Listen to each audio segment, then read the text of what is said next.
Time is 7:53. Police in Emeryville are using yoga, meditation, and scented oils to help cope with the stress of their job.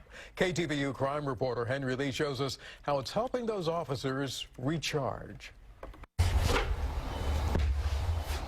The top cop doing downward dog. I'm a full-service police chief. It's all part of mindfulness resilience training at the Emeryville Police Department, which incorporates things like yoga, breathing exercises, and biofeedback to measure and manage stress. Every first responder out of the gate sees things in life that ordinary people don't see. Yet we don't teach them how to process that.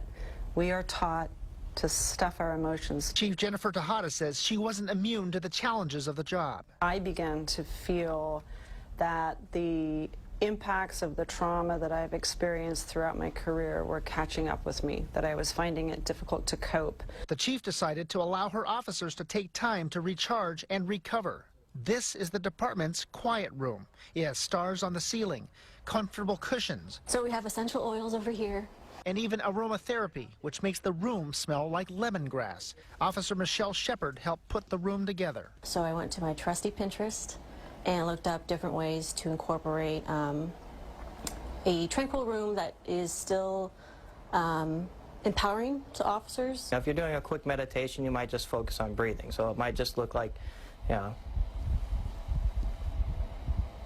for officers, being able to recognize that you may be having an emotional reaction in a stressful situation, being able to regulate, the cortisol and the physical effects that stress has on the body is extremely important. Some officers wear a device called the Spire Stone. It measures their breathing and vibrates to alert them of sudden changes, like when they're responding to a call, moving closer to the unknown. You definitely have to remain calm and just be aware that sometimes, your body tenses up during certain situations. Spire was developed with that in mind so that, it really facilitates life. We want to get to a place where we don't need to have gadgets to remind us. But when you work in a fast-paced, dynamic, high-stress profession, these are really good options to have. The chief says all this may not be for everyone, but at the very least, she hopes mindfulness will be another tool her officers can use.